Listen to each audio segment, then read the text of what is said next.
Ubutumwa bwiza uko bwanditswe na Yohana. Igice cya mbere. Yesu Kristo ari we jambo ry'Imana ahinduka umuntu. Mbere na mbere hariho jambo. Jambo yahoranye n'Imana kandi jambo yari Imana. Uwo yahoranye n'Imana mbere na mbere. Ibintu byose niwe wabiremye, ndetse mu byaremwe byose nta na kimwe kitaremwe nawe. Muri we harimo ubugingo, kandi ubwo bugingo bwari umucyo w'abantu.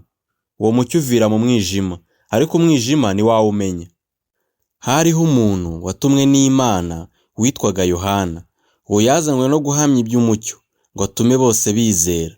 Icyakora uwo si uwo mucyo, ahubwo ni wahamije ibyawo. Uwo mucyo ni we mucyo nyakuri. Kandi ubwo nibwo yatangiraga kuza mu isi ngo amurikire umuntu wese. Yari mu isi, ndetse niwe wayiremye, nyamara ab'isi ntibamumenya.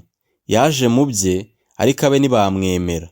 Icyakora bamwemeye bose, bakizera izina rye, yabahaye ubushobozi bwo kuba abana b'Imana. Abo ntibabyawe n'amaraso, cyangwa n'ubushake bw'umubiri, cyangwa n'ubushake bw'umugabo, ahubwo babyawe n'Imana. Jambo uwo yabaye umuntu abana natwe. Tubona ubwiza bwe busa n'ubw'umwana w'ikinege wa se, yuzuye ubuntu n'ukuri. Yohana yahamije iby'uwo, avuga yeruye ati, uwo ni we navuze nti, uzaza hanyuma ni we unduta, kuko yahozeho ntarabaho. Kandi bimwuzuye akaba ari byo twahaweho twese. Ni ubuntu bukurikira ubundi, kuko amategeko yatanzwe na Mose, ariko ubuntu n'ukuri byo byazanwe na Yesu Kristo. Uhereye kera kose nta muntu wigeze kubona Imana, ahubwo umwana w'ikinege uri mu gituza cya se niwe wayimenyekanishije. Abayuda basobanuza Yohana umubatiza uwo ari we. Ibi ni byo Yohana yahamije. Ubwo Abayuda bamutumagaho abatambyi n'Abalewi, bazanywe i Yerusalemu no kumubaza bati, uri nde? Nuko ntiyabahisha ukuri, ahubwo araberurira ati, si njye Kristo. Nuko baramubaza bati, tubwire, uri Eliya? nawe ati, si ndi we. Bati, uri wa muhanuzi? arabasubiza ati, oya. Baramubaza bati, none se uri nde ngo dusubize abadutumye? Wowe wiyita nde? Ati, ndi ijwi ry'urangururira mu butayu ngo nimugorore inzira y'Uwiteka, nk'uko umuhanuzi Yesaya yabivuze. Abari batumwe bari Abafarisayo. Nuko baramubaza bati, none ubatiriza iki? Kutari Kristo, nube na Eliya, nube na wa muhanuzi? Yohana arabasubiza ati, njye ndabatirisha amazi, ariko muri mwe hahagaze uwo mutaramenya. Uwo ni we unsimbura, kandi ntibinkwiriye gupfundura udushumi tw'inkweto ze. Ibyo byabereye i Betaniya, hakurya ya Yorodani, aho Yohana yabatirizaga. Yohana yita Yesu umwana w'intama w'Imana. Bukeye bwaho abona Yesu aza ahari, aravuga ati, nguyu umwana w'intama w'Imana, ukuraho ibyaha by'abari mu isi. Uyu ni we navuze nti, nyuma yanjye hazaza umugabo unduta ubukuru, kuko yahozeho ntarabaho. Icyakora sinari muzi, ariko kugira ngo yerekwe Abisirayeli, nicyo cyatumye nza mbatirisha amazi. Kandi Yohana arahamya ati, nabonye umwuka amanuka ava mu ijuru, asa n'inuma, atinda kuri we. Icyakora sinari muzi, keretse yuko yantumye kubatirisha amazi, yambwiye iti, uzabona umwuka amanukira akagwa kuri we, uwo ni we ubatirisha umwuka wera. Nanjye mbibonye, mpamya yuko wari umwana w'Imana. Andereya na Simoni bakurikira Yesu.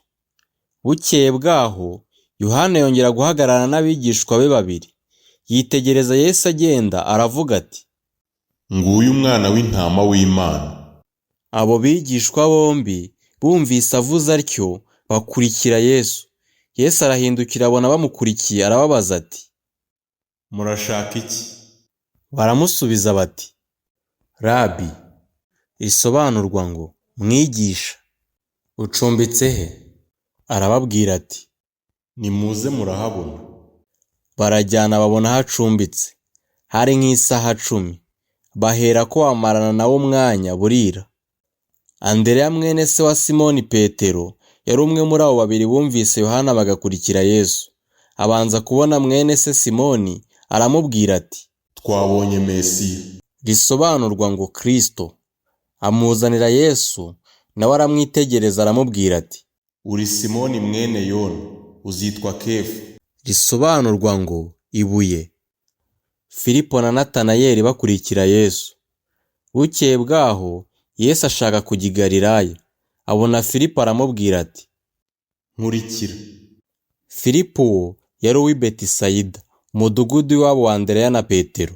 Filipo abona Natanayeli aramubwira ati, uwo Mose yanditse mu mategeko n'abahanuzi bakamwandika twamubonye, ni Yesu mwene Yosefu w'i Nazareti. Natanayeli aramubaza ati, mbese i Nazareti hari icyiza cyahaturuka? Filipo aramusubiza ati, ngwino urebe.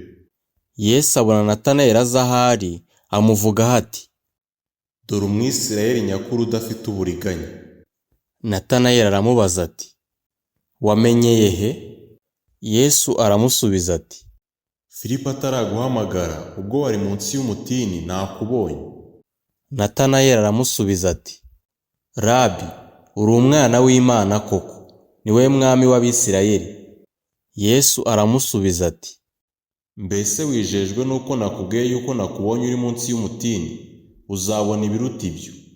Kandi arongera aramubwira ati, ni ukuri, ndababwira yuko muzabona ijuru rikingutse, abamarayika b'Imana bazamuka bavuye ku Mwana w'umuntu, bakamumanukiraho.